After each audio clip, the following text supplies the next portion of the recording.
Mga Lodi, don't skip ads po tayo. Maraming salamat sa patuloy ninyong pagsuporta. Paki-like and share naman dyan mga Lodi. At sa mga gustong mag-donate sa ating GCash or regular na load, mag-comment lang po tayo. Para patuloy tayong makapag-upload ng mga bagong kabanata. Marami pong salamat. Subaybayan natin ang kwento ng isang kabataang nangarap para sa kanyang mga mahal sa buhay. Mula sa pinakamahina tungo sa pinakamalakas. Alamin natin ang kwento ng kanyang buhay. Kabanata 3191 hanggang Kabanata 3200. Kabanata 3191. Bago tuluyang magsara ang space tunnel para sa kanilang pag-alis, lumingon si Rocky D at tinanong si Hansen. Hindi mo ba iniisip na kamangha-mangha ang pagbasag sa mundo? May lakas sa pagitan ng pagbasag ng mundo, at ikaw ay nakabasag ng mundo. Hindi maraming elitista ang makakapatay sa iyo, pero may isa o dalawa pa rin na maaaring makagawa niyon. Kung ako ikaw, hahayaan kong sumama sa akin si Master Bauer. Kalma lang na sagot ni Hansen. Hindi ko ipagkakatiwala ang anak kong babae kanino man. Hindi ko hahayaan na masaktan siya ng sino man. Sumimangot ng malamig si Rocky D. Hindi na siya lumingon habang umaalis sa pamamagitan ng space tunnel. Nang tuluyang nagsara ang tunnel, mahina lang na bulong ni Hansen sa sarili.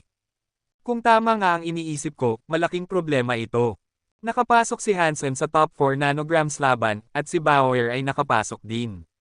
Hindi rin sila malas dahil hindi sila pinagharap sa isa't isa, kundi sa ibang kalaban na kabilang sa top 4. Nagulat si Hansen sa kinalabasan. Sa kanilang semifinal match, ang kalaban ni Hansen ni Bauer ay hindi lumaban, parehong sumuko. Isa iyon sa pinaka-boring na semifinal sa kasaysayan, at ganoon din ang nangyari sa finals. Hindi naganap ang semifinals, at ang finals naman ay hindi rin naging engranding laban. Agad na umatras si Bauer, kaya automatikong nakuha ni Hansen ang rank number 1 sa Godfights. Ang dalawa pang kalahok ay mga kilalang nilalang sa Geno Universe, ngunit nang sumuko sila, walang masyadong nagtanong. Alam ng lahat na ang pakikipaglaban kay Hansen ay halos walang saysay, kaya lahat ay naisip din na mas mabuting sumuko na lang. Ganoon din ang pakiramdam ng mga haharap kay Bauer, matapos nilang mapasuko ang mga God Spirits at magpabago ng mga patakaran, sino pa ang magninais lumaban sa kanila. Walang gustong ipagsapalaran ang sariling buhay sa isang labang ganito ka-unfair. Kung papasok man sila sa Space Battleground, baka hindi na sila makalabas kahit pasumuko sila. Kung hindi sila susuko, bawal nilang gamitin ang mga God Spirit Gene Race.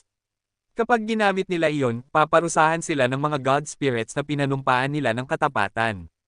Pero kung hindi nila gagamitin at haharapin sina Dollar at Inget, para na rin nilang ibinabato ang sarili sa apoy, isang tiyak na kamatayan. Kahit ang mga hanggal ay alam kung alin ang tamang desisyon. Kaya si Hansen ang naging pinaka-dishonorable na kampyon sa kasaysayan ng Godfights, ngunit walang question sa kanyang tagumpay at sa lakas na nagdala sa kanya sa No. 1 na posisyon. Kahit hindi siya lumaban, magaan pa rin ang pakiramdam ni Hansen. Wala siyang oras para isipin kung tama ba o hindi ang manalo ng hindi lumalaban. Ang mahalaga sa kanya ay ang resulta. Nang makuha ni Hansen ang unang pwesto sa Godfights, may liwanag na bumagsak sa Space Battleground. Tumama iyon sa kanya at agad siyang nawala. Hindi lumaban si Hansen, alam niyang iyon ay teleportation light lamang at hindi nakakasakit. Nagpalit-palit ang tanawin sa kanyang paningin hanggang sa muli niyang makita ng malinaw, nasa loob na siya ng isang napakalaking God Hall. Kilala ni Hansen ang ganitong lugar, sa gitna ay may liwanag na sinauna at misteryoso, napapalibutan ng libo-libong maliliit na ilaw. Alam niyang mga race lanterns iyon, at ang unang lantern ay pag-aari pa rin ng Very High. Maingat niyang tiningnan ang mga ilawan, ngunit hindi niya nakita ang ilawan ng human race. Ibig sabihin, hindi pa nagliliyab ang ilawan ng mga tao. Nakaupo sa trono ng God Hall ang isang Diyos na kilalang kilala niya, ang tinatawag ngayong God Hall Master, ang pinakamalakas na reboot God Spirit sa buong universo. Malupit nitong sinabi, imposibleng magliyab ng sariling ilawan ang mga tao. Nasabi ko na sayo, hindi dapat umiiral ang sangkatauhan sa Geno Universe. Ngumiti lang si Hansen at sumagot, pero nandito na kami. Kung umiiral na ang tao sa Geno Universe, bakit hindi kami maaaring magliyab ng ilawan? Ang hindi pwede ay hindi pwede, malamig na tugon ng God Hall leader. Wala nang bakit, hindi lang talaga maaari. Kung sakaling may tao ngang magliyab ng ilawan sa Geno Universe, kahit ako na Diyos ay hindi iyon palalampasan. Ang pagbibigay ng ilawan sa mga crystallizer ay siya ng pinakamalaking konsesyon. Fine, sagot ni Hansen habang nakangiti. Hindi ko naman talaga habol ang ilawan ng tao. Ang gusto ko lang ay ang gantimpala ng pagiging una sa God fights. Fine, sagot ng God Hall leader. Hindi na niya binanggit ang paglabag ni Hansen sa mga patakaran. Agad siyang naghagis ng gene egg kay Hansen na nahuli naman ito sa kamay. Ngumiti ang Diyos at nagsabi, "Iyan ay isang bihirang gene egg, isang Zuan Holy Turtle. Kuntento ka na ba? Akala ko ba makakapili ng kahit anong rare gene egg ang No. 1? Bakit pagong lang ang ibinibigay mo?" Malamig na tugon ni Hansen habang tinitingnan ang itim na itlog na mukhang karaniwan lang. "Okay," sabi ng Diyos habang pumalakpak. Biglang lumitaw sa harap ni Hansen ang isang Wheel of Fortune. Tinignan iyon ni Hansen at tinanong, "Bakit puro walang laman ang mga parte ng gulong? Paano ko malalaman kung ano ang makukuha ko?" Tumawa ang Diyos, "Paikutin mo lang. Kahit saan ito tumama, isusulat ko pa rin na Swan Holy Turtle." "Iyong ganun, bakit pa kailangang may gulong?" Malamig na tanong ni Hansen. Ang sagot ng Diyos, "Mahalaga lang na maramdaman mong may kontrol ka. Makakaramdam ka ng kaunting kasiyahan." Itinuro niya ang gulong. "Sige na, paikutin mo na." "Para saan pa? Sa tingin mo ba may oras ako para sa ganyan?" Sagot ni Hansen habang kumikindat ng marahan ang mga mata. "Okay, mas makakatipid ng oras." Napangiti ang Diyos at pinalakpak ang kamay. Nawala ang gulong. "Karaniwan, hindi mo kailangang pumunta dito para kunin ang gantimpala," sabi ng Diyos. "Pero ngayong araw, pinatawag kita dahil may gusto akong sabihin sa'yo. Busy ako. May mga anak pa akong pakakainin. Pwede bang sa ibang araw na lang?" Sagot ni Hansen, hindi siya naniniwalang pinatawag lang siya para makipagkwentuhan. "Kung ganun ay bahala ka," sagot ng Diyos, tila walang pakialam. "Kung ganun, hayaan na lang nating maglaho ang buong sangkatauhan." Napilitang tumigil si Hansen. "Ano bang ibig mong sabihin?" Tinanong ng Diyos, "Nakarating ka na sa outer sky, hindi ba? Alam mo kung anong klaseng lugar iyon?" "Oo," sagot ni Hansen. "Narinig kong nasa pagitan daw iyon ng tunay na mundo at ng anti-material world, pero hindi ko napatunayan." Tumango ang Diyos, "Tama. Ang outer sky ay isang buffer zone sa pagitan ng dalawang mundong iyon. Sa ganitong zone, hindi dapat nagkakaroon ng glitch tulad ng lawa sa outer sky. Ang lawa na iyon ay bitik mismo sa pagitan ng tunay at anti-material na mundo.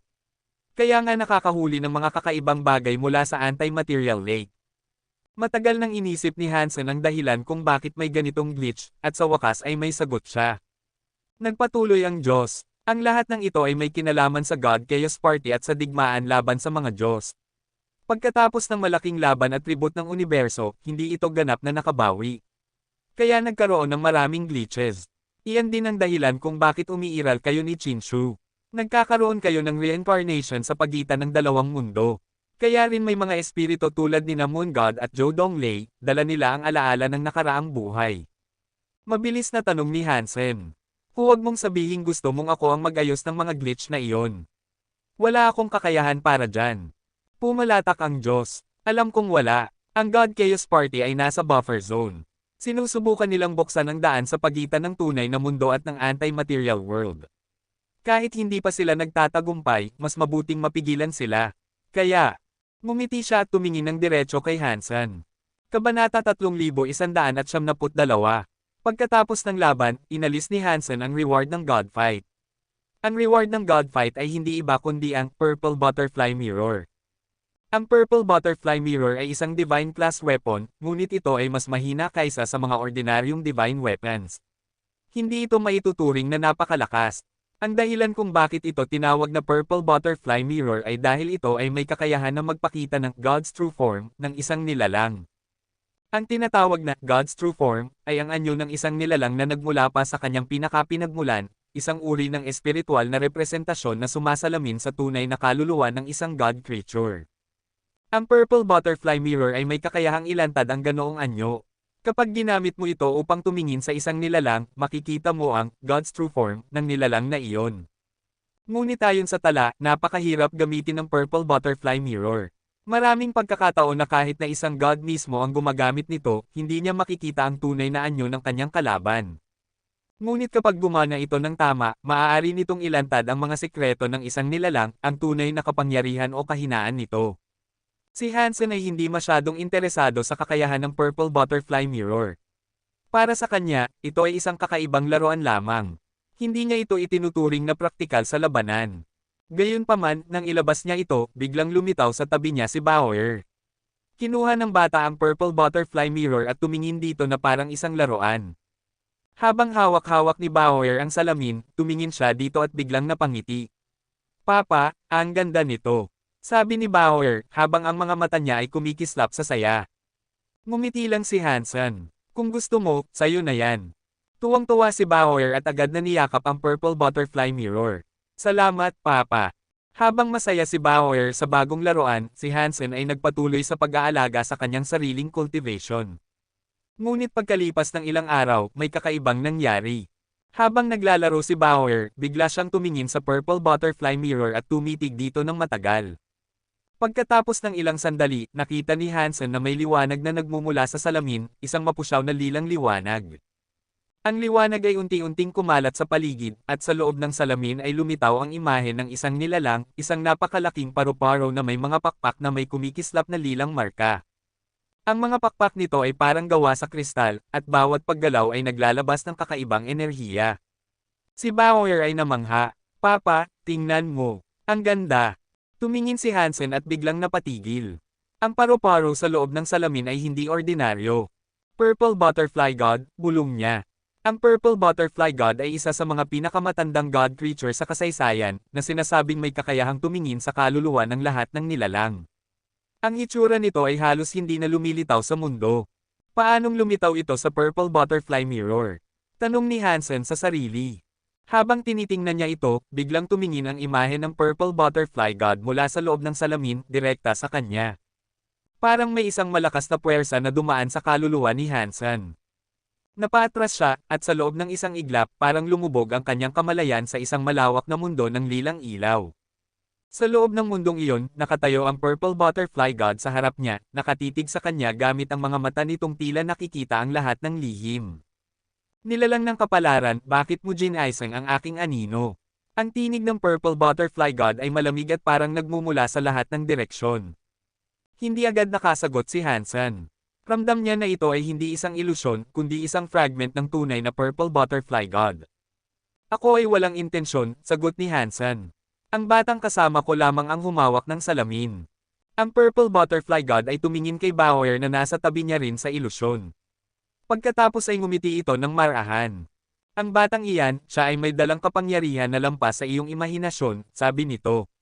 Ngunit mag-ingat ka, nilalang ng kapalaran. Ang landas na iyong tinatahak ay puno ng mga mata na nakatingin.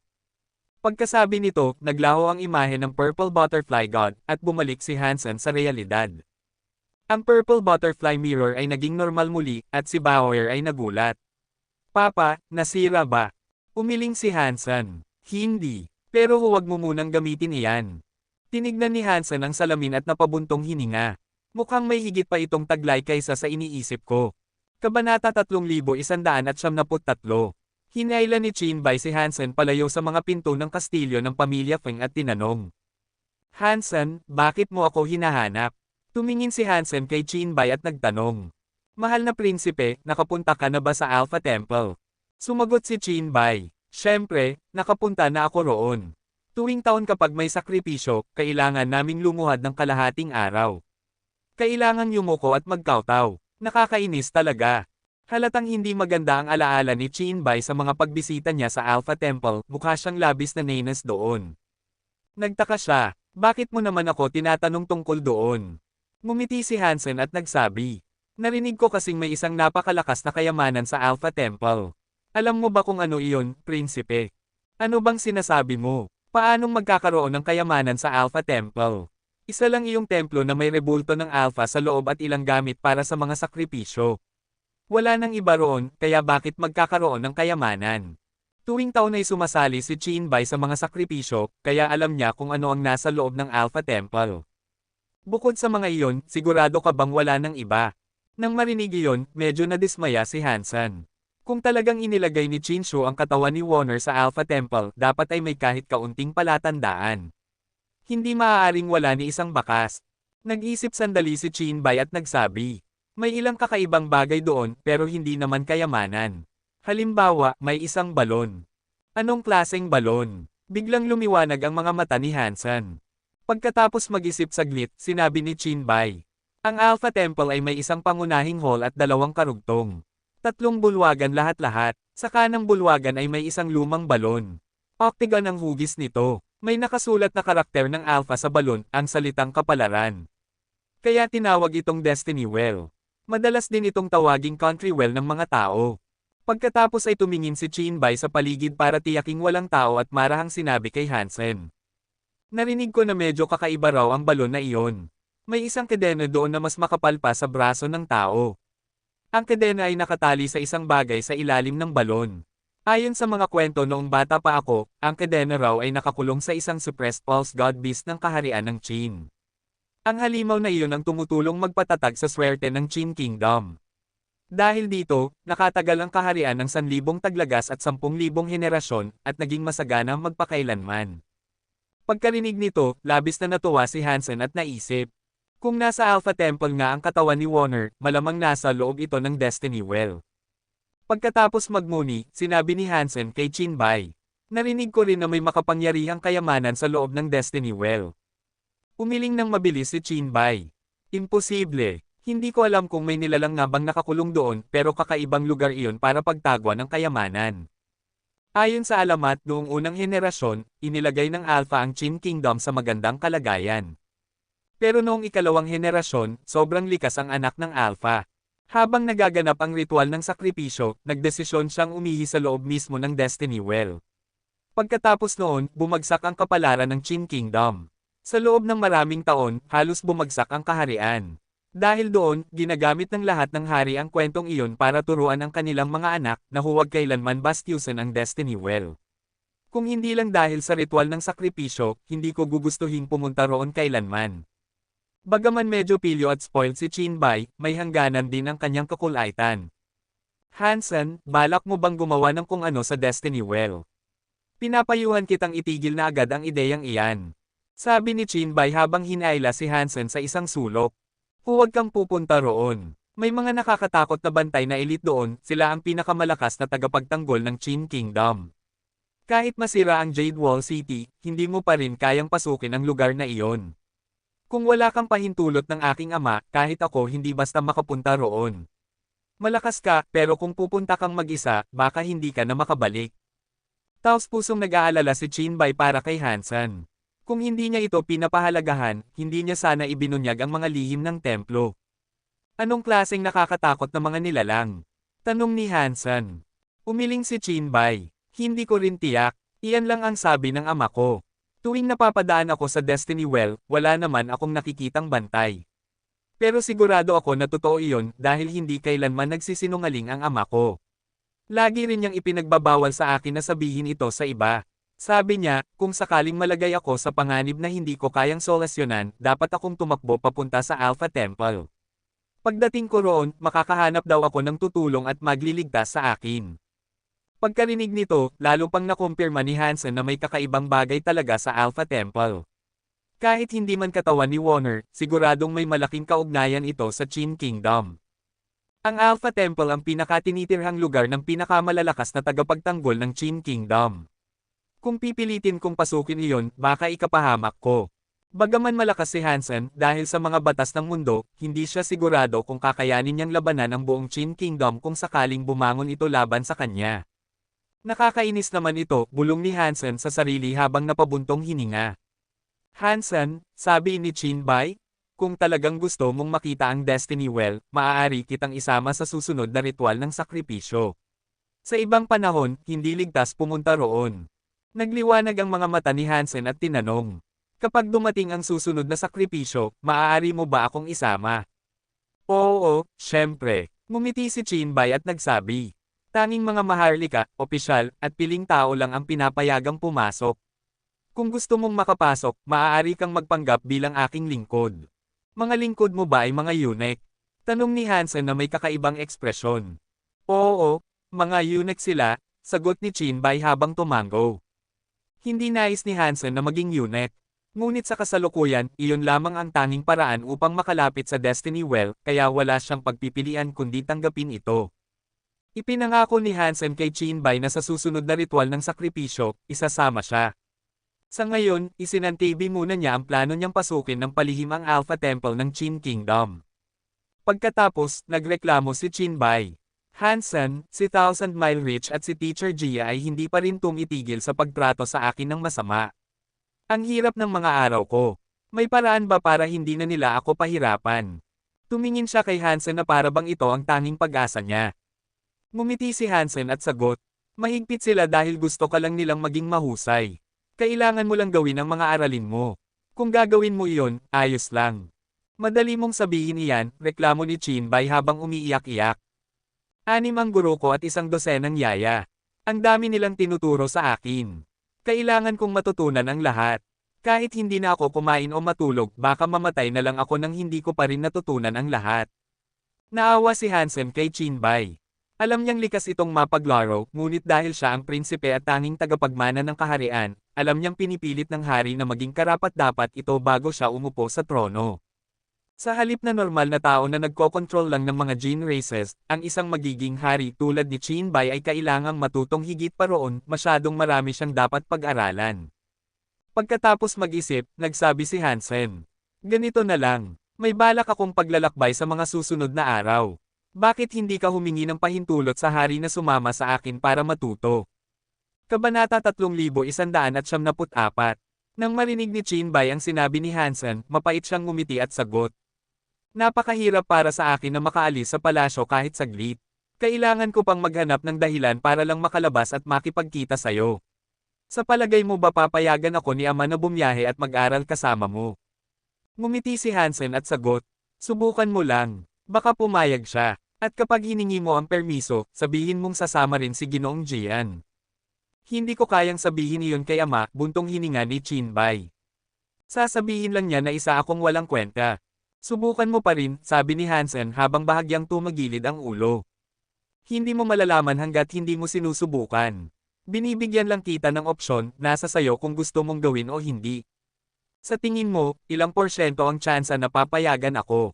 Tanong ni Qin Bai habang nakakunot ang noo. Mga 50%, casual na sagot ni Hansen. Para sa kanya, hanggat hindi pa nangyayari, palaging may kalahating posibilidad. Pagkarinig noon, napasigla si Qin Bai. Kung may 50% chance, susugal na ako kahit pag-alitan pa ako. Tara, subukan natin. Pagkatapos niyang paalisin si Qin Bai, bumalik si Hansen sa kastilyo. Naabutan niyang naglalaro si Bauer ng kahoy na espada, ang parehong espada na ibinigay sa kanya ni Jian Bogo. Hindi ba't sinabi kong isauli mo iyon kay Ginoong Jian? Tanong ni Hansen, nagtataka. Sumagot si Bauer. Sabi ni Ginoong Jian, hindi na raw niya kailangan. Ibinigay daw niya iyon sa akin bilang regalo kaya hindi ko na kailangang isauli. Nanahimik si Hansen, saka naglakad papunta sa silid ni Ginoong Jian. Kumatok siya sa pinto, at may narinig siyang boses mula sa loob. Hindi nakalok ang pinto, pumasok ka. Binuksan ni Hansen ang pinto at pumasok. Nakita niyang may hawak na karayom si Ginoong Jian at tinatahi ang mga damit, isang nakakatuwang tanawin para sa isang taong tulad niya. Siya ang unang elite ng kaharian ng Qin, isang taong kayang gamitin ang kapangyarihan ng espada upang pigilan ang isang Diyos ng espiritu. Ngunit ngayon, mukha siyang isang simpleng padre de pamilya. Maupo ka, Ginoo, sabi ni Ginoong Jian habang patuloy na nagtatahi. Ginoong Jian, balak kong maglakbay ng malayo, seryosong sabi ni Hansen. Sasama ka ba sa akin? Walang pakialam na sagot ni Jian Bogo. Binili mo ako bilang alipin, kaya pwede mong utusan akong gawin kahit ano. Pupunta ako sa isang lugar na tinatawag na 33 days, sabi ni Hansen habang nakatingin sa kanya. Sigurado akong hindi ka banyaga sa lugar na iyon. Ibinaba ni Jian Bogo ang karayom, tumingin kay Hansen, at nagtanong. Isasama mo ba si Qin Bai sa 33 days? Delikado roon, pero kaya kong pangalagaan ang sarili ko, kalmadong sagot ni Hansen. Si Qin Bai ay ang tagapagmana ng Qin Kingdom. Kailangan niyang makaranas ng mas marami pang bagay. Magiging kapaki-pakinabang ito para sa kanya. Wala itong masamang maidudulot. Ano sa tingin mo, Ginoong Jian? Maaari mong sabihin iyan, pero masyadong delikado roon, sagot ni Jian Bogo. Napunta na ako roon sa Seven Skies at muntik na akong mamatay. Bukod pa roon, may alitan ka sa God Chaos Party. Ang pagpunta mo roon ay parang tupa na lumalapit sa sariling katayan. Ngumiti si Hansen. Kung nakapunta ka na roon, siguradong kilala mo ang lugar. Wala pa akong karanasan doon. Maaari mo ba akong bigyan ng ideya? Sinubukang alalahanin ni Jian Bugo ang lugar. Ang Seven Skies ay tirahan ng mga bumagsak na nilalang. Sinasamba nila ang masasamang Diyos ng God Chaos Party. Iba iyon sa mga kaharian ng universo. Ang mga tao at mga Jin race roon ay puno ng puot at nasa ilalim ng misteryosong kapangyarihan ng 33 days. Nagbabago sila roon sa nakakakilabot na paraan. Kung nakita mo kung ano ang kayang gawin ni Rocky D, alam mo na kung gaano kasindek ang mga nilalang roon. Bukod pa roon, marami pang nakakatakot na nilalang doon. Kahit mga Diyos ng Espiritu ay maaaring mamatay sa lugar na iyon, at pinag-uusapan natin si Chinbay. Bagaman nangako si Jian Bugo na hindi na siya makikialam sa kaharian, galing pa rin siya roon, kaya may malasakit pa rin sa Qin Kingdom. Hindi mo kailangang mag-alala tungkol sa alitan ko sa God Chaos Party. May paraan akong ayusin iyon, at hindi maaapektuhan ang paglalakbay na ito, sabi ni Hansen. Isa pa, gusto ko lang makita ang One Sky. Hindi naman ako papasok ng malalim. Hindi siguro ganoon kapanganib. Magiging maganda kung sasama ka para bantayan si Chinbay. Tinitigan lang ni Jian Bugo si Hansen, hindi agad nakasagot. Iba ang kislap ng kanyang mga mata. Sinabi kong may utang ako ng buhay sayo. Pwede mong ipagawa sa akin ang anumang gusto mo. Kung ganun, maghanda ka na, sabi ni Hansen. Kahit hindi sumama si Chinbay, aalis pa rin tayo bukas. Pagkasabi niya noon, umalis na siya. Kinagabihan, may isang taong palihim na pumasok sa kastilyo ng pamilya Feng. May iniwan siyang bagay sa silid ni Jian Bugo, at pagkatapos ay umalis si Jian Bugo sa gitna ng gabi. Walang nakakaalam kung saan siya nagtungo.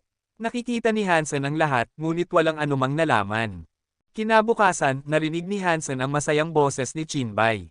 Hansen, nasaan ka? Bakit hindi ka pa bumabangon? Halika na, mag-empake ka, aalis na tayo. Ang aga mo naman, sabi ni Hansen habang humihikab at lumabas ng silid. Nakita niya si Chinbay na abot-tay nga ang ngiti. Alam niyang pinayagan na ito ni Qin Jinsen na sumama. Hansen, isa kang henyo. Sigaw ni Chinbay. Noong una, ayaw ni ama. Pero nang mabanggit ko ang pangalan ni Ginoong Jian, gaya ng sinabi mo, bigla siyang nag-iba. Hindi man niya agad pinayagan, pero ngayong umaga sinabi niya kay Thousand Mile Rich na maaari akong sumama sayo. Tinitigan niya si Hansen na may paghanga. Ngumiti si Hansen at kunwaring nagulat. Tulad ng inaasahan ko, babuka sana ang bibig ni Chinbay nang biglang pumasok si Bauer. Mabilis siyang nagtago sa likod ni Hansen at pilit na ngumiti. Bauer, kamusta? Mahal na prinsipe, kamusta rin, sagot ni Bauer na kumikindat. Matagal na mula noong huli tayong naglaro ng chess. Gusto mo bang maglaro ulit? Hindi. Namutla si Chinbay habang umiiling. May gagawin pa kami ni Hansen ngayon. Baka sa susunod na lang. Ngumiti si Hansen. Bauer, naihanda mo na ba ang mga gamit mo? Tumanggaw si Bauer, hawak ang maliit na lumilipad na isda sa kaliwa at si Small Cat sa kanan. Nakapaghanda na ako. Pagkarinig noon, napamulagat si Chinbay. Si Bauer, sasama rin sa pag-aaral. Ngumiti si Hansen. Ang paglalakbay ay mas mabuting guro kaysa sa mga libro.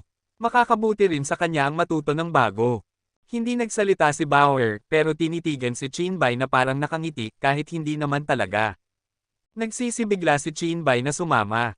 Kung alam lang niyang sasama ang Demon Child, hindi sana siya sobrang nasabik. Ngayon, napagpasyahan ni Chinbay na hindi niya kailangang galitin si Bauer. Ni hindi niya ipapangako na maglalaro sila ng chess. Nang makapaghanda na silang lahat at paalis na sa kastilyo ng pamilya Feng, may nakita silang dalawang tao sa labas. Tumingin si Chinbay at nakilala ang dalawa. Ang kanyang guro na si Thousand Mile Rich, at si Jie Shizin. Alam niyang may hindi magandang mangyayari.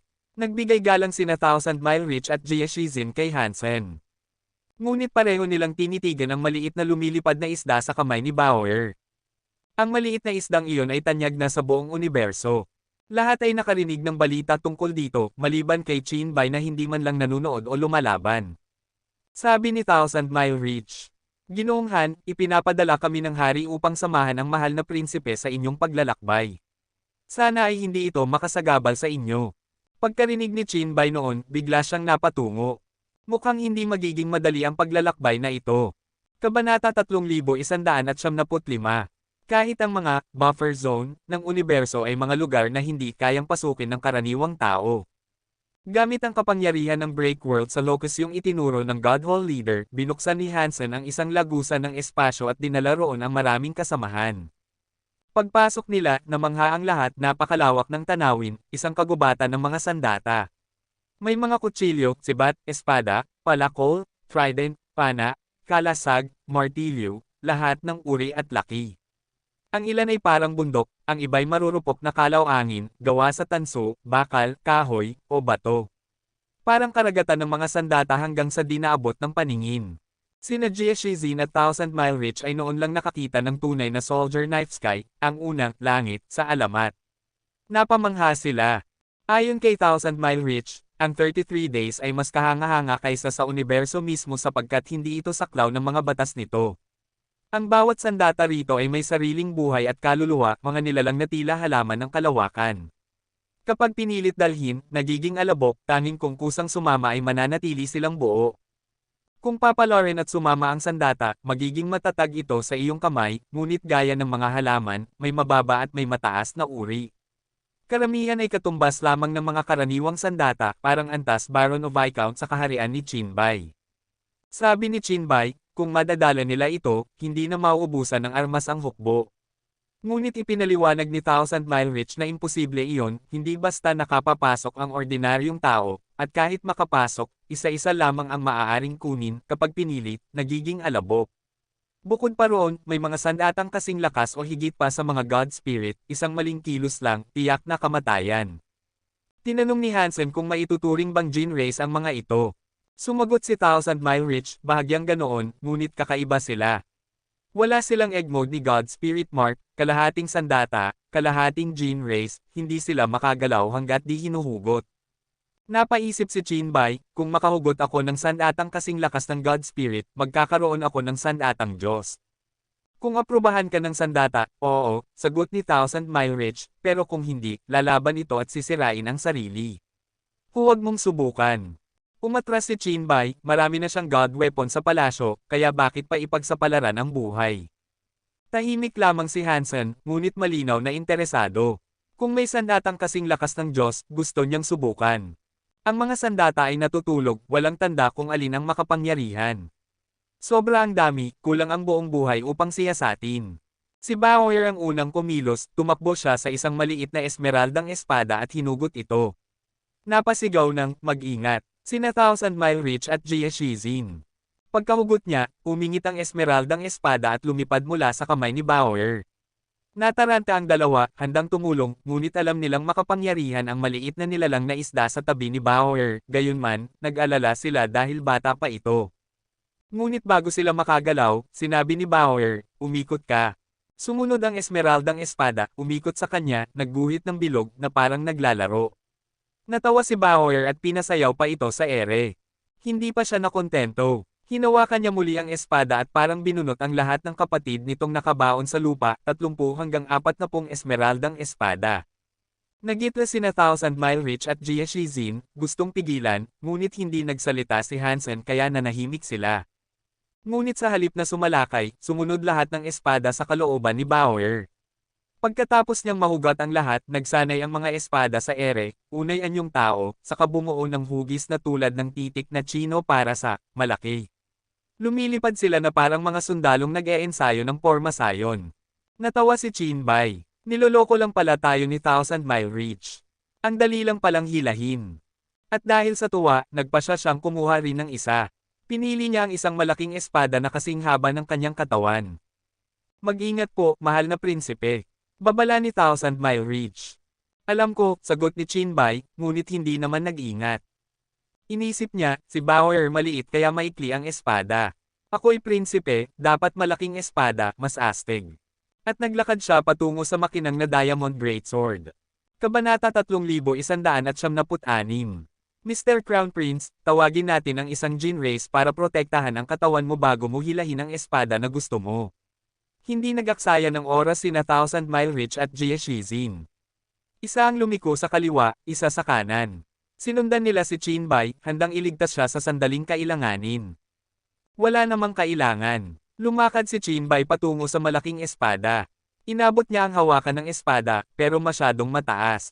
Nang mahawakan niya, wala siyang magamit na lakas.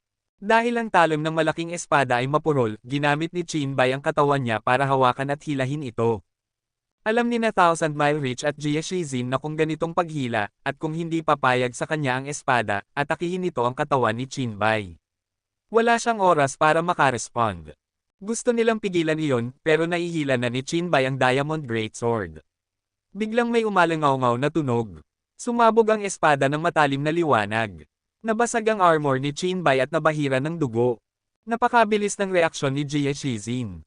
Naglabas siya ng kidlat na liwanag ng espada para itaboy ang espada. Lumipad si Thousand Mile Reach at hinawakan si Chinbay. Agad niyang sinuri ang mga sugat ni Chinbay. Sa kabutihang palad, napakabilis ng reaksyon ni Jia Shizin. Bago pa man matamaan ng espada ang ribcage ni Chinbay, balat lang ang naapektuhan. Naglabas muli si Jia Shizin ng liwanag ng espada at pinutol ang Diamond Greatsword sa dalawa. Matapos mabasag, sumabog ito at naging mushroom cloud bago tuluyang naging alikabok. Kung tinamaan ng espada si Chinbay habang hawak niya ito, tiyak na magiging alikabok na siya. Nakanganga si Chinbay, nakatingin sa dibdib na dumudugo ng husto. Ngayon lang niya na-realize ang nangyari. Sabi niya, "Aray, grabe ang sakit." Hindi pa niya naranasan ang ganitong sakit dati. Naging luha ang mga mata niya, at lumabas ang sipon. Tinawag ni Thousand Mile Reach ang isang Gene Race para gamutin siya. Mr. Crown Prince, maliit lang ang sugat. Hindi mo kailangan sumigaw ng ganito kalakas. Umupo si Hansen sa tabi ni Chinbay at tumawa ng malakas. Hindi ikaw ang nasasaktan, kaya syempre, hindi mo mararamdaman, sagot ni Chinbay habang umiiyak. Tumawa si Hansen ngunit hindi sumagot. Mas malala ang mga sugat na nakita niya dati. Wala ito rito. Hindi pwede sabihin ni Hansen ito kay Baochin. Ngumiti siya at sabi, "Tama, kung ako iyon, hindi ko rin hahawakan ng basta-basta ang mga espada. Hindi ako kukuha ng isa bago kumuha ng Gene Race. Mr. Crown Prince, sobrang tapang mo." Ikaw, nambubulas ka sa akin," galit na sabi ni Chinbay. Tumawa si Hansen. Dagdag ni Bauer, "Matapang ka, pero mahina ka rin. Hindi mo kayang sakupin ang isang espada. Mahina ka. Sino ang nagsabi na hindi ko kaya? Nagkamali lang ako. Yan lang." Naiinis na sagot ni Chinbay. Gusto niyang magalit pero si Bauer ang nagsalita. Kaya ginawa niyang mahina muli ang dating. "Nagkamali ka, ha? Sige, kunin mo pa ang ilan at ipakita mo sa akin ang tunay mong lakas." Tinitingnan ni Bauer si Chinbay ng may interes. Medyo natakot si Chinbay, pero gusto niyang may reputasyon. Kaya sumigaw siya, "Hindi ako natatakot sa'yo." Hindi siya pinakawalan ni Bauer. Tumawa siya at sabi, "Sige. Kunin mo na lang isa pa. Tiyak mapapahiya ka." Naayos na ng Thousand Mile Reach ang mga sugat ni Chinbay. Narinig ang sinabi ni Bauer, kaya sabi ni Chinbay, Bawal magsalita ng ganyan, Bauer. Ipapakita ko sa'yo kung paano ko ito huhugutin." Tumingin si Thousand Mile Reach kay Hansen, umaasang hihinto siya sa paligsahan. Para kay Hansen, parang walang nangyayari. Nakikipag-usap lang siya kay Jien Bugu. Sinabi ni Chinbay na malakas siya, pero hindi siya gumalaw. Tumingin siya kay Hansen na parang pulubi. Napansin niyang hindi siya pinapansin ni Hansen. Nakikipag-usap lang siya kay Jien Bugu. "Ano ba ito? Hindi ka ba talaga matapang?" Tanong ni Bauer habang nakataas ang labi. "Wala akong bagay na hindi ko matatakbuhan," sabi ni Chinbay. Nagngangalit ang ngipin niya at nagsimulang tumingin sa paligid. Lumapit siya sa isang maliit na palo. Bronze ito at mukhang maliit at manipis. Dahil sa nangyari noong nakaraan, hindi siya kumuha ng mabibigat na armas. Mas ligtas ang bronze stake. Inasahan niyang hindi ito makakapagdulot ng malaking pinsala. Matapos ang nakaraang karanasan, tinawag ni Chinbay ang pinakamalakas niyang Gene Race. Pagkatapos ay pinagsama niya ito sa bronze stick. Marami siyang God-class Gene Races na pwedeng pagsamahin, pero limitado ang kanyang lakas. Dahil madalang siyang magsanay, kaya isa lang ang pinagsama niya. Hindi siya makapagsama ng marami. Dahan-dahan siyang lumapit sa bronze stick. Maingat niyang ginamit ang kapangyarihan ng Gene Race at pinaganya ang gintong liwanag para protektahan ang katawan at kamay. Pagkatapos ay ginamit niya ang lakas para hilahin ito. Nahugot niya ang bronze stick, pero nanginginig ang mga kamay niya. Parang ang talon ay gustong lumaya mula sa kanyang mga kamay. Mahigpit niyang hinawakan at sumigaw, "Ako ito." Hindi nakalaya ang bronze stick. Sa huli, nagpa siya itong sumabog. Hindi kasing lakas ng Gene Race ni Chinbay ang puwersa nito, pero malakas pa rin ang pagsabog na itinaob siya pabalik sa lupa. Hindi siya nasaktan, pero manginig ang kanyang mga kamay. Mahina ka talaga, sabi ni Bauer habang umiling at huminga ng malalim. Hindi mo pa kayang sakupin ang maliit at sirang brown stick. Namula ang mukha ni Chinbay. Hindi siya sumagot. Tumayo siya at direktang lumakad papunta sa isa pang armas. Napansin niya na sa proteksyon ng God-class gene race, hindi na ganoon nakakatakot ang mga armas. Nagdudulot lang ito ng kaunting sakit. Kaya kaya niyang tiisin ang sakit. Hindi swerte si Chinbay sa kanyang swerte. Nahugot niya ang 7 armas. Wala sa mga ito ang pumayag na siya ang kanilang master. Lahat ay sumabog. Buti na lang at si Chinbay, Crown Prince ng Qin Kingdom. Mayroon siyang gene races na may napakalakas na kapangyarihan. Hindi siya nasaktan sa pagsabog ng mga normal na armas. Ngunit habang nagpatuloy ang mga tama, hindi na niya kayanin ang sakit. Nalungkot siya at naisip, nakuha ni Bauer na madaling hilahin ang mga ito. Ang dami ng emerald short swords na pumayag sa kanya. Nahugot ko na ang marami, pero bakit wala pa rin pumayag sa akin? Talaga bang walang silbi ako? Hansen, talagang walang silbi ako. Bakit hindi ako pinapayagan ng mga armas bilang kanilang master? Nagsimulang magduda si Chinbay sa sarili. Huminga ng malalim sina Thousand Mile Rich at Jie Shizin. Ang puso ng isang bagay ay parang puso ng tao. Palaging pabiro si Chinbay, kaya hindi pa siya matatag. Walang paraan na papayagan siya ng mga armas. Tumawa si Hansen. Crown Prince, hindi mo lang nahanap ang tamang paraan para gamitin sila. Kapag ginamit mo ang tamang pamamaraan, hindi mahirap makuha ang pagpayag ng isang armas. Nagningning ang mukha ni Chinbay at sabi, naiintindihan ko. Anong klase ng pamamaraan ang kailangan? Bauer, ibigay mo ang wooden sword mo sa Crown Prince para gamitin, sabi ni Hansen kay Bauer. Ibinigay ni Bauer ang maliit na wooden sword kay Chinbay. Sabi ni Hansen, hawakan mo ang espada na ito at subukan mong hilahin ang armas mula sa kabila. Naramdaman ni Chinbay ang pag-asa habang hawak ang wooden sword. Lumapit siya sa armas na tinuro ni Hansen. Isa itong diamond greatsword. Talaga bang kaya ko ito? Hindi siya makapaniwala. Tumingin siya kay Hansen. Bakit hindi mo subukan? Ngumiti si Hansen. Ngipin niya'y nagngangalit. Ginamit niya ang kapangyarihan ng gene race para protektahan ang katawan.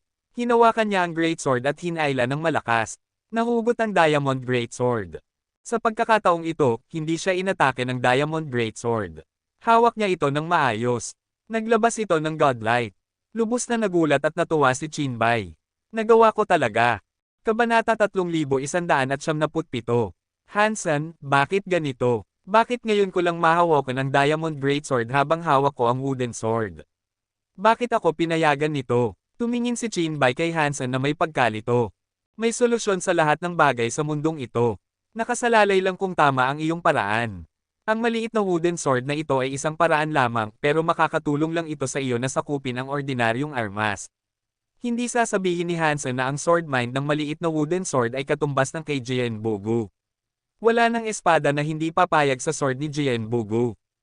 Hindi nakapagtataka kung bakit nasakop ni Bauer ang maraming emerald short swords. Sambit ni Chinbay sa pagkabigla. Hindi sasabihin ni Hansen na hindi man lang ginamit ni Bauer ang short wooden sword. Hindi niya kailangan ng wooden sword para gawin ang ginawa niya.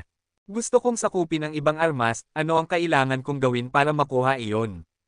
Tanong ni Chinbay. Mayroon bang maliit na wooden knife at maliit na wooden spear? Ngumiti si Hansen at sabi, hindi lang sa maliit na wooden sword nakasalalay ang sagot. Kapag natagpuan mo ang tamang paraan, maaari mong sakupin ang anumang armas. Maaari mo nang ibalik ang maliit na wooden sword kay Bauer. Ibinalik ni Chinbay ang maliit na wooden sword kay Bauer. Ang mga armas doon ay iba sa mga tao. Hindi sila masyadong nag-iisip. Kung nasakop na ang diamond greatsword, kahit wala ang maliit na wooden sword, hindi ka nito iiwan. Tumingin si Hansen sa paligid. Tinuro niya ang isang kutsilyo kay Chinbay. Sabi niya, subukan mong hilahin ang kutsilyo na iyon. Dapat ko lang bang lumakad at kunin ito? Hindi ba kailangan maghanda muna ako? Tanong ni Chinbay habang tinitingnan ang kutsilyo. Maganda ito, mahaba at may scabbard. Ang scabbard at hawakan ay may mga nakasabit na gems. Kumikinang ito at napakasilaw. Hindi, sabi ni Hansen nang may katiyakan. Wala kang kailangan. Kailangan mo lang pumunta at kunin ito. Pinapangako ko, susunod ito sa iyo. Talaga. Hindi siya makapaniwala. Subukan mo. Matututo ka o matatakot ka. Ngumiti si Hansen. Curious sina Jie Shizin at Thousand Mile Rich at tiningnan ang kutsilyo. Inisip nila ang gustong gawin ni Hansen pero hindi nila akalain na ganun siya kaisipin. Ngumiti si Jianbugu pero hindi nagsalita. Tahimik niyang pinagmamasdan ang nangyayari. Madaling mapagalit si Chinbay, kaya tumakbo siya at sinubukang kunin ang kutsilyo. Nang mahawakan lang niya ang hawakan, sumabog mula sa kutsilyo ang isang wheel. Parang gustong pumasok sa kanyang braso. Madali itong nahawakan ng walang pagtutol. Nang makita ang kutsilyo na masayang umiikot sa paligid ni Chinbay, sumunod ito sa kanyang kilos. Hindi lang si Chinbay ang nagulat. Nagulat rin sina Thousand Mile Rich at Jia Shizin. Naintindihan nila ang isang bagay at tiningnan si Hansen ng paghanga. Hansen, bakit ganito? Tanong ni Chinbay sa pagkamausisa. Sumagot si Hansen, hindi ko ba sinabi na laging may solusyon sa lahat ng bagay? Nakasalalay lang kung marunong kang gamitin ang mga paraang iyon. Hindi ka sinunod ng mga armas dahil hindi mo kilala ang sarili mo o hindi mo sila naintindihan. Mali ang iyong lapit, kaya nabigo ka. Anong ibig sabihin nun? Hindi naiintindihan ni Chinbay. Para masolusyonan ang mga problemang ito, kailangan mo munang maunawaan kung anong uri ng problema ang meron ka, sabi ni Hansen. Ang problema mo ay hindi tumutugma ang iyong will sa will ng mga armas. Kaya hindi ka nila sinunod. Ang will mo ay tumutugma sa will ng kutsilyo na ito. Kaya nang subukan mong hilahin ito, susunod ito sa iyo. Naiintindihan ko. Paano ko malalaman kung aling kutsilyo ang tugma ang will sa akin? Tanong ni Chinbay. Gusto niyang gamitin ang kanyang kapangyarihan para malaman kung aling armas ang pipiliin. Kailangan mong gamitin ang weapon watching skill, sabi ni Hansen nang may ngiti. Eksperto rito si Thousand Mile Reach. Mas mabuting tanungin mo siya. Hindi ko aabutin. Mas mahina ako kaysa sa iyo, Mr. Hansen. Sabi ni Thousand Mile Reach ng tapat. Hindi niya susubukang humingi ng pabor. Natutulog ang mga armas, kaya ang presensya ng kanilang will ay minimal. Hindi makahanap si Thousand Mile Reach ng tamang armas para kay Chinbay batay lang sa hitsura. Thousand Mile Reach, huwag kang maging mapagpakumbaba, sabi ni Chinbay na interesado. Sabihin mo na lang kung alin ito. Naantig si Thousand Mile Reach. Itinuro niya si Chinbay ng maraming taon at ito ang unang pagkakataon na nakita niya na interesado si Chinbay matuto. Lubos siyang humanga kay Hansen. Tumingin si Jia Shizin kay Hansen ng kakaiba. Nagulat siya sa kaalaman, kapangyarihan, at pasensya ni Hansen. Hindi nakapagtataka na natutunan ni Chinbay ang sword mind sa ganitong maikling panahon. Inisip ni Jia Shizin, hindi nakapagtataka kung bakit willing sumunod kay Mr. Jian. Talaga namang kakaiba si Hansen. Patuloy na ipinaliwanag ni Thousand Mile Reach ang pundasyon ng weapon watching skill kay Chinbay. Masigasig itong nakinig at nagtatanong ng marami. Bago ito, imposibleng maunawaan ni Chinbay ang mga konseptong ito. Noon, habang may lesson si Chinbay, pakiramdam niya ay laging nasasaktan. Parang nakakulong sa bilangguan. Sumasagot lang kapag tinanong. Parang robot na hindi natututo. Hindi siya aktibong naghahanap matutunan. Talagang gustong turuan ni Hansen si Chinbay. Pagkatapos ng lahat, siya ang kaibigan niya mula sa Universe of Kingdoms. Gusto niyang tulungan ito sa abot ng makakaya. Ayaw niyang panoorin siyang mabaigo bilang hari at sirain ang Qin Kingdom. Kung titingnan sa seryosong perspektibo, si Chinbay ay tagapagmana ni Qin Shu. Ang katawan ni Hansen ay may dugo ni Qin Shu. Sa ilang paraan, may kaugnayan sila sa dugo. Pero ang mga tagalabas ay hindi makakatulong ng malaki. Kung gusto ni Chinbay maging hari, mabuti iyon. Nakasalalay sa kanyang paggising. Mr. Jian, nasaan ang Soldier Knight Sky's God Temple? Naglalakad si Hansen kasama si Jianbugu, na nasa likod ng grupo. Punta ka sa direksyon na iyon. Sa loob ng 3,000 miles, dapat mo nang maramdaman ang presensya ng God Temple. Tumingin si Jianbugu sa unahan, parang may hinahanap habang nagsasalita, hindi ko alam kung naroon pa ang espada. Anong espada? Tanong ni Hansen. May espada 1 milya mula rito, sabi ni Jianbugu. Noong nakaraan, nandoon ako at muntik nang matalo. Sa huli, hindi ko ito nahugot. Ngayon, hindi ko alam kung naroon pa o wala. Kung muntik ka nang matalo niyan, Mr. Jian, tiyak na isang magical item. Bakit hindi mo kami dalhin doon? Interesado si Hansen. Parehong opinyon ni na Thousand Mile Reach at Jia Shizin. Masigasig din si Chinbay. Gusto niyang subukan ang weapon watching skill na natutunan niya. Itinuro ni Jianbugu ang direksyon, kaya naglakbay ang grupo. Wala ni isang tao na nakikita. Bukod sa mga armas, parang wala ng iba. Boom! Matapos maglakad ng halos 10 miles, may sumabog mula sa langit. Biglang bumago ang hangin. Madilim ang kalangitan. Parang paparating ang bagyo. Kabanata 3178. Isang kidlat ang tumama sa hangin. Parang hinati ang langit at lupa. Lahat ng armas sa himpapawid ay parang bagyo.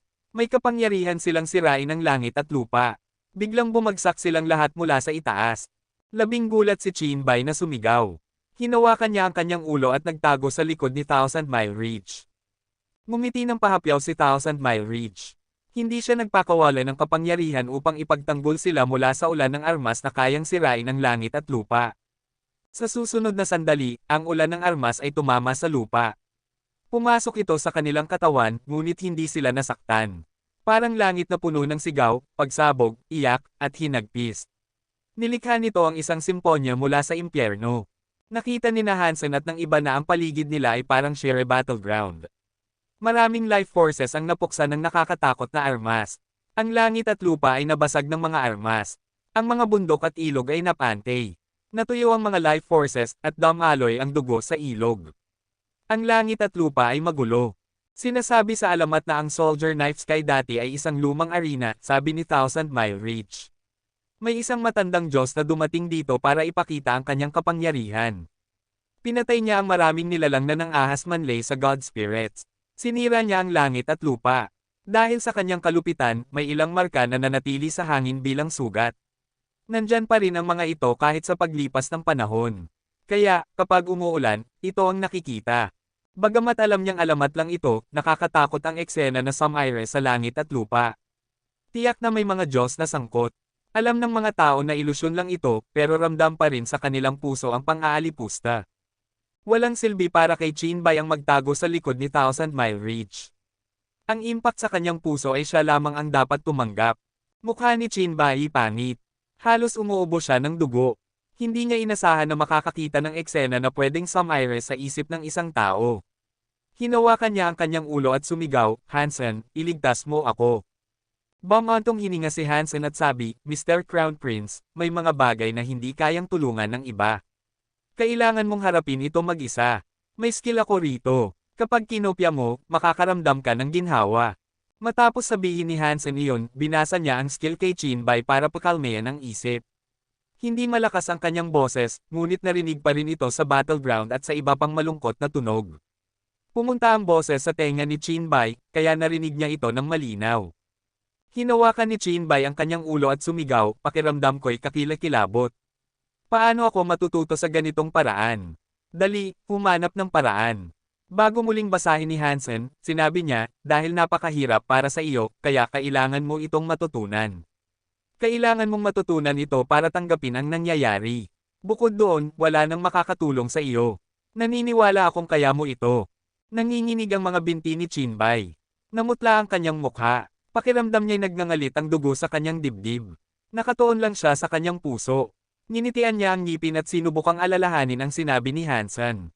Ginamit niya ang paraan upang pakalmayan ang isip at labanan ang napakalakas na impact na sumisira sa langit at lupa. Hindi bobo si Chinbay. Sa katunayan, matalino siya.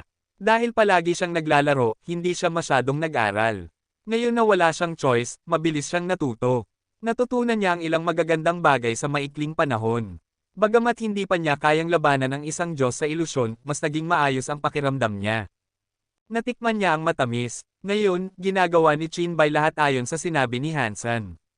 Hindi nagtagal, nawala ang ilusyon. Nanghina ang mga binti ni Chinbay. Bumagsak siya sa lupa at naupo. "Hansen, gumagana ang skill mo, pero hindi ito gaanong kapaki-pakinabang. May iba pa ba?" Reklamo ni Chinbay. "Wala," sabi ni Hansen nang may ngiti. "Kung iniisip mong wala itong silbi, dahil kakapagtuto mo lang. Pagkalipas ng ilang sandali, magiging kapaki-pakinabang ito." "Tama si Mr. Hansen," sabi ni Thousand Mile Ridge. "Mr. Crown Prince, dapat mo itong i-practice ng mas madalas. Sa Soldier Knife Sky, palaging may lumang eksena ng labanan. Minsan, tumatagal ito ng oras." Nang marinig iyon ni Chinbay, nanlungo ang mukha niya. "Kung alam ko iyon, hindi na sana ako sumama. Hansen, niloko mo ako." Malakas na tumawa si Hansen. "Medyo mahirap, pero hindi ba sa palagay mo'y interesante? Palagi kang nasa palasyo at hindi pa nakakita ng ganito. Pagbalik mo, kung sasabihin ng mga opisyal na bata at ignorante ka, itanong mo sa kanila kung nakarating na ba sila sa Soldier Knife Sky. Pagkatapos, itanong kung sino ang mas ignorante. Nang marinig iyon ni Chinbay, lumiwanag ang kanyang mukha. Pagod na siyang marinig na tawagin siyang bata at ignorante. Tuwing nagkakamali o may gustong gawin, sinasabi ng mga opisyal kay Chin Jinsen.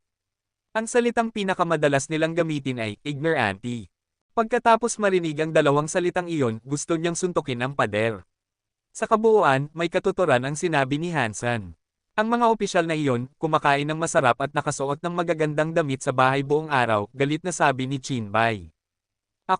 Napunta ako sa mapanganib na lugar. Hindi nila ako na tawagin akong bata o ignorante matapos ang mga pagsubok na ito. Alam ni Hansen na kahit anong pagdaanan ni Chinbay, tatawagin pa rin siyang ignorante at bata ng mga opisyal. Iba ang talagang ignorante sa hindi talagang ignorante. Mabuti rin ang makaranas ng bago. Hansen, dali, turuan mo pa ako tungkol sa skill na kailangan kong i-practice. Hindi makapaghintay si Chinbay na magtanong pa.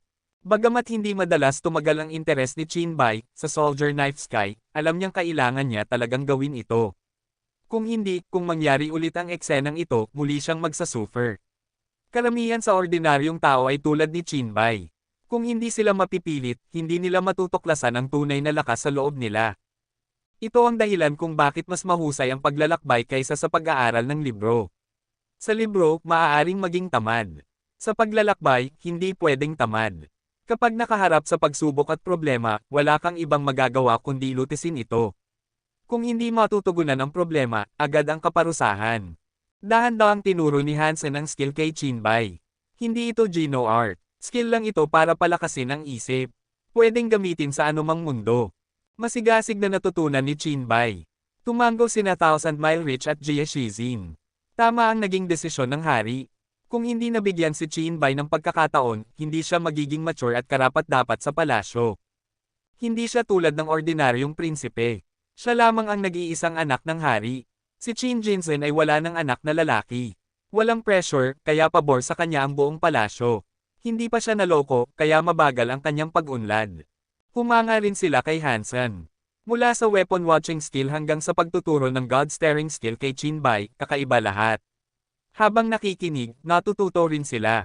Tumingin ng kakaiba si Jie Shizin kay Hansen at iniisip, sino ang taong ito?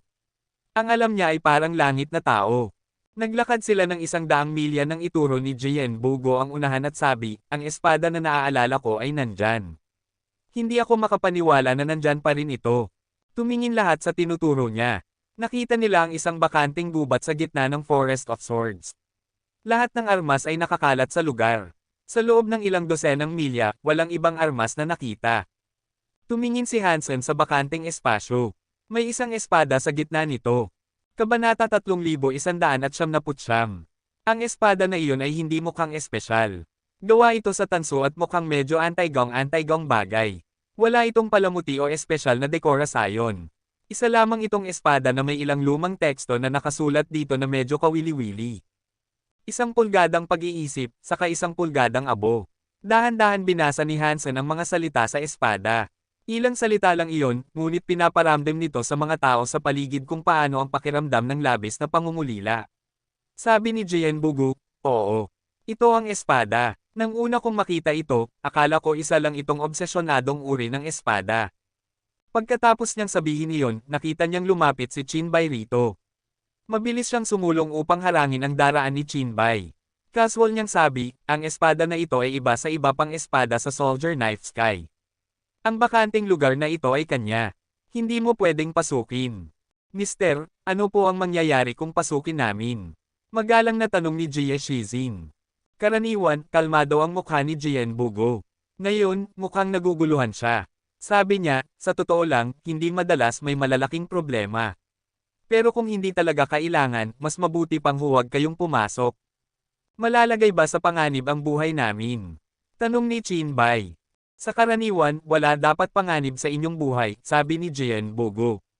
Hindi basta-basta mananakit ang espada. Kung gusto mo talaga, pwede mo subukang hilahin ito. Maaaring mapanatili mo ito. Mabuti. Gusto kong makita kung anong klaseng espada ito. Hindi pa naaabot ni Chinbay ang antas para makita, kaya hindi niya makita ang buong katangian. Ramdam niya ang pangit na pakiramdam tungkol dito. Narinig niya si Jian Bogo na sinabing wala itong panganib kaya umakyat siya sa bakanting lugar. Alam ni na Thousand Mile Reach at Jia Shizin na may ibang ibig sabihin ang sinabi ni Jian Bogo, ngunit si Qinbai ay nasa daan na. Kaya, sumunod na rin sila. Sumama rin si Hansen at Bauer. Si Jian Bogo lang ang hindi gumalaw. Nakatayo pa rin siya sa gitna ng Forest of Weapons. Pinanood niya silang sumulong at sinabi sa sarili, bagamat walang panganib sa buhay, nakakaabala talaga ang espada na iyon. Mas mabuting huwag itong pukawin. Lumakad lang ng ilang hakbang sa bakanting lugar nang biglang marinig nila ang tunog ng espada na parang instrumento. Ang tunog ay malapanaginip at di makatotohanan. Nang marinig ni Thousand Mile Reach ang tunog, sabi niya kay Qinbai, Crown Prince, dati, tinuruan kitang pakinggan ang tunog ng espada. Nakikilala mo ba kung anong klaseng espada ito? Dapat metal ito, sabi ni Qinbai, ngunit hindi siya sigurado. Magaling, sabi ni Thousand Mile Reach. Metal na espada nga iyon. Mas espesipiko, maaaring isang bronze na espada. Sa pakikinig sa tunog, malalaman mo ang haba nito, halos 4 na talampakan, at makapal na katawan, humigit kumulang 1.5 pulgada. Makikita mo rin ang talam sa 30 degrees. Humanga si Hansen. Talagang dakila ang guro na ito sa Qin Kingdom. Magaling siyang makinig sa espada. Kahit magawa rin ni Hansen ito, kailangan niya ang Dangshan Sutra. Ito ang Soldier Knife Sky. Kung walang limitasyon ng mga batas ng universo, madali kayang ipatupad ni Hansen ang Dangshan Sutra. Hindi na niya kailangan pang makinig gamit ang tainga. Hindi na makapaghintay si Qinbai upang makita kung tama ang sinabi ni Thousand Mile Reach. Mabilis siyang tumakbo sa pinagmulan ng tunog ng espada. Para sa isang God-class gene race na pinagsama sa tao, wala nang kabuluhan ang 30 talampakan. Sa pagmamadali, nakita ni Qinbai ang lumang bronze na espada na may nakasulat na 1 pulgadang pag-iisip, saka 1 pulgadang abo. Ang galing ni Thousand Mile Reach, sabi ni Qinbai na nagulat. Tama nga ang sinabi mo. Dahil lang ito sa karanasan. Mr. Crown Prince, kailangan mo lang mas marami pang makita at marinig upang maging katulad ko. Ginamit ni Thousand Mile Reach ang pagkakataon para turuan si Qinbai.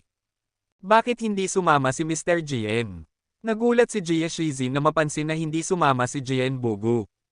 Siguro ay ayaw niyang malagay sa gulo, alam ni Hansen kung bakit hindi sumama si Jian Bogo. Hindi napansin ni Qinbai iyon. Tiningnan niya ang lumang bronze na espada at sabi, Thousand Mile Reach, sa mga sword skills na itinuro mo sa akin, mukhang karaniwan lang ang espada na ito. Para lang itong lumang bronze na espada na pwedeng dekora sayon. Mukhang luma at may lakas, ngunit hindi mukhang gaanong kapaki-pakinabang. Talaga bang ultimate sword ito? Sumagot si Thousand Mile Reach, ang pagtukoy sa sword skills ay malalim. Hindi mo pwedeng husgahan sa itsura. Kapag naabot mo ang isang antas, kung makita mong Diyos ang espada, mukhang normal lang ito ngunit naglalabas ng nakakatakot na godlike. Patuloy na tumango si Qinbai. Nagkaroon siya ng pag-asa at nagtanong, base sa nakikita mo, pwede bang tugma ang will ng espada sa akin? Mr. Crown Prince ay magiging hinaharap na hari. Espesyal ang isip mo, hindi babagay sa iyo ang ordinaryong armas. Nahihirapan si Thousand Mile Reach na aminin, kaya pinagaan niya ang disappointment. Mahina pa ang will ni Qinbai. Kaunti lang ang armas na pwedeng tugma sa kanya. Mahirap makahanap ng isa pang kasing lakas nito. Mababa ang tsansa na payag ang espada kay Qinbai. Bagamat pinaikot-ikot ni Thousand Mile Reach, hindi bobo si Qinbai. Naiintindihan niya at nadismaya. Thousand Mile Reach, susubukan mo ba ang espada na ito? Tanong ni Qinbai. Dahil dito, kailangan kong subukan. Hindi nagawa ni Mr. Jian kunin ang God Sword na ito, kaya hindi ko alam kung kaya ko. Sabi ni Thousand Mile Reach, ngunit may kaunting pag-asa pa rin. Paano kung tugma siya sa espada? Ito ang espada na hindi kayang kunin ni Jian Bogo. Kung makokontrol niya, magiging malaking karangalan iyon. Kung ganoon, bakit hindi mo subukan? Gusto ni Qinbai makita ang kagalingan ng espada kahit hindi niya makuha. Bakit hindi subukan ni Mr. Hansen muna? Magalang na alok ni Thousand Mile Reach. Nang marinig ni Hansen iyon, alam niya na gusto pa rin ito ng guro. Ngumiti siya, bakit hindi ka muna, Thousand Mile Reach? Bihira naman akong gumamit ng espada. Inalok ni Thousand Mile Reach kay Jia Shizin, ngunit wala siyang pakialam. Kaya lumapit si Thousand Mile Reach sa espada. Bagamat mapanganib kunin ang espada mag-isa, sabi ni Jian Bogo na pwedeng maging panganib sa buhay. Hindi naglalaro ng kasinungalingan si Jian Bugo, kaya hindi gaanong nag-alala si Thousand Mile Reach. Kung makuha ko talaga ang approval ng espada na mula si Thousand Mile Reach sa kaba. Labis siyang nasa sabik. Bagamat sabik, matanda at matalino siya. Hindi siya magpapabaya. Tinawag niya ang 4 na gene races at pinagsama sa kanyang sarili. Pagkatapos, hinawakan ang hawakan ng espada. Kumislap ang katawan ni Thousand Mile Reach ng gintong liwanag. Parang ilaw ng araw at buwan. Nang hawakan niya ang espada, sinubukan niyang hilahin ito. Buka ang mga mata ni Hansen at ng iba. Sabik silang makita ang mangyayari. Kakaiba, wala namang nangyari. Hindi na walang nangyari. Bitin lang ang hawakan ni Thousand Mile Reach, inalis ang gene race at bumalik sa kanyang orihinal na anyo. Dahan-dahan siyang lumingon sa kanila. Kabanata 3200. Paglingon at ngumiti, by Mei Sheng, ang ika-6 na palasyo ay walang kulay. Napakagandang tula iyon. Ang eksena ay nagpapakilig sa puso ng tao. Ngayon, may lumang mukha si Thousand Mile Reach. Sa kanyang puting balbas at buhok, ang ekspresyon niya ay nagpapakita ng kakaibang ganda habang siya'y lumilingon. Makikita nila ang dulo ng kanyang mga mata na tila kumakapit sa isang tao. Napaka-sensual ng kanyang mga mata, ngunit may masamang undertone. Nilamag ang katawan ni Hansen, Chinbei, at iba pa. Lahat sila ay kakaibang nanood sa eksenang iyon. Lalo na si Chinbei. Ang impresyon niya kay Thousand Mile Reach ay medyo malamig pero matuwid. Para siyang matandang bookworm. Hindi kailanman naisip ni Chinbei na maaaring magkaroon siya ng mukha na nagpapakita ng ganitong emosyon. Nakakabaliw ito sa isip niya. Nang makita niyang sinusundan ng mga lasing na mata ni Thousand Mile Reach ang pag-ikot ng kanyang katawan, mukhang malabog at bastos. Ang kanyang pagpapakita ng libog ay mura at halata. Para itong stereotypical na halimbawa ng isang prostitute. Nakatayo sina Hansen, Bauer, Chinbei, at Jie Shizin ng magkasama. Nakabuka ang kanilang mga bibig habang pinapanood ang katawa-tawang pag-ikot ni Thousand Mile Reach. Para siyang sumasayaw. Kung babaeng maganda ang sasayaw, marahil ay may enjoy ng lahat o magkakaroon ng hindi maipaliwanag na iniisip. Ngunit ito ay isang matandang lalaki na umiikot ang balakang habang sumasayaw. Ginagawa niya ang lahat ng uri ng sexy at seductive na galaw. Pinapakita niya pa ang kanyang mga binti sa mapang-akit na paraan. Isang eksena na nagpapastop sa mga tao. Nilamag ang gulugad ni Jie Shizin. Nawala ang ginhawa sa tiyan niya.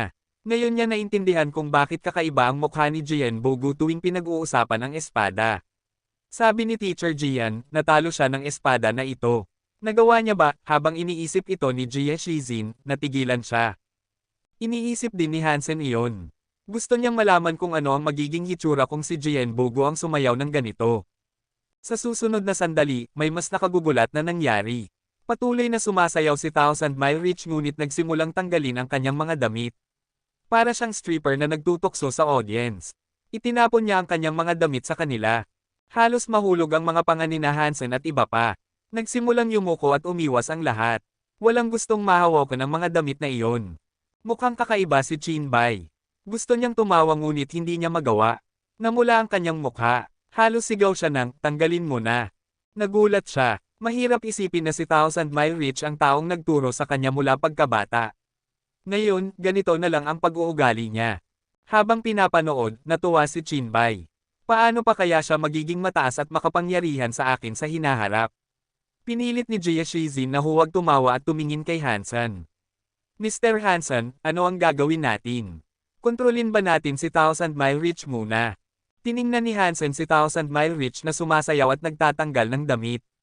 Tahimik siya sandali bago sumagot, ang espada ay hindi misteryoso o masama. Tulad ng sabi ni Mr. Jian, hindi ito delikado. Siguro, huwag na lang nating galitin ang espada. Kung gagawin natin iyon, mas lalala ang sitwasyon. Mukhang kakaiba si Jie Shizin ngunit tumango. Oo, marahil tama si Mr. Jian. Hindi ko lang alam paano natin maibabalik sa normal si Thousand Mile Reach. Habang nag-uusap sila, natanggal na ni Thousand Mile Reach ang lahat ng damit maliban sa puting underwear. Ipinakita niya ang kanyang tuyo at matinglay na balat. Tiningnan niya si Hansen at iba pa. Inilagay ang paa sa bato at comendat sa audience. Inaakay ang kanyang lumang mga binti ng mapang-akit. Isang eksena na halos magpasuka sa mga nakapanood. Biglang parang nagkaroon ng stroke si Thousand Mile Reach. Tumigil siya kaagad sa kanyang ginagawa. Mukhang naposes, parang na-flip ang off switch. Maliwanag ang mga mata ni Thousand Mile Reach. Tumingin siya kay Hansen at iba pa ng ilang segundo. Pagkatapos, umiyak siya ng malakas na tila nakagugulat sa langit. Ang iyak ay nagdulot ng pagnanais na umiyak din ng iba. Parang kapag isang sanggol ang umiiyak sa kalagitnaan ng gabi, titigil din sa pag-iyak. Pagkalipas ng ilang sandali, isinusuot muli ni Thousand Mile Reach ang kanyang mga damit. Ang kanyang lumang mukha ay paulit-ulit na nagiging berde at puti. Nakatayo lang siya roon. Para bang tinamaan ng maraming suntok sa mukha. Alam na nina Hansen at Jia Shizin na hindi tamang panahon ito upang kausapin siya, kaya hindi nila sinubukang aliwin. Kung gagawin nila iyon, parang nagbuhos ng gasolina sa apoy. Umuog. Teacher Jia, bakit hindi mo subukang kunin ang espada rin? Suhestyon ni Hansen. Sumang-ayon si Chinbay. Oo. Napakatalino ni Teacher Jia, baka makuha mo ang approval ng espada. Tiningnan sila ni Jia Shizin, nagpapanggap na inosente. Ngunit naisip ang gawin ang parehong ginawa ni Thousand Mile Reach, at namula siya. Ang dalawa ay napakasahol, sabi ni Jia Shizin sa sarili. Alam niya ang iniisip ng dalawa, ngunit hindi niya ipinakita. Nagpanggap siyang wala lang. Tiningnan niya si Hansen at sinabi, ako at si Thousand Mile Reach ay sobrang magkatulad. Kung hindi makakaya ni Thousand Mile Reach, hindi rin ako makakaya. Pero Mr. Hansen, matuturo mo sa Mr. Crown Prince ang sword mine sa loob ng 2 araw lang. Sigurado akong kaya mong makuha ang espada. Oo. Sigaw ni Chinbay na sumusuporta. Sa tingin ko ikaw lang ang makakakuha ng espada. Nag-alinlangan si Hansen. Luma na ang espada. Kung tama ang nakita niya, nasira na ng espada ang mundo. Kung hindi nito maapektuhan ng ganito si Thousand Mile Reach at mawalan siya ng kontrol. Naniniwala si Hansen na napakaganda kung magkakaroon siya ng ganitong espada. Alam niya na kung gusto niyang sakupin ito, hindi magiging madali. Iniisip ni Hansen, dahil nandito ako, subukan ko na rin. Wala namang limitasyon sa bahaging ito ng universo. Kahit gaano pa kalakas, hindi ako mawawala sa kontrol. Sige, susubukan ko. Mr. Hansen, mag-ingat sa kapangyarihan ng espada, sabi ni Thousand Mile Reach na nakatayo, malamig at matigas. Hindi ito matitinag ng ordinaryong material na kapangyarihan. Salamat, Teacher Thousand Mile Reach. Nagpasalamat si Hansen sa paalala. Ipinapakita nito kung gaano ka-honorableng elder si Thousand Mile Reach. Iniisip ni Hansen ang paraan ng pag-uugali ni Thousand Mile Reach. Ang imahe niya ay mabilis na nagkakawasak. Pinipilit ni Hansen na huwag mapangiti. 1 pulgadang pag-iisip, saka 1 pulgadang abo. Kasama ba ang tula sa espada mula sa simula, o huli lang idinagdag? Naglakad si Hansen sa harap ng espada at iniisip iyon. Ang mga armas sa Soldier Knife Sky ay gawa sa 2 bagay, kalahating armas, kalahating gene race. Normal lang na may mga nakasulat dito. Nakakita na sila ng maraming carvings at simbolo sa maraming armas doon. Ngunit ang iilang salita ay tila hindi tugma sa pakiramdam ng espada. Napaisip si Hansen na baka may ibang nag-ukit ng mga salita dito.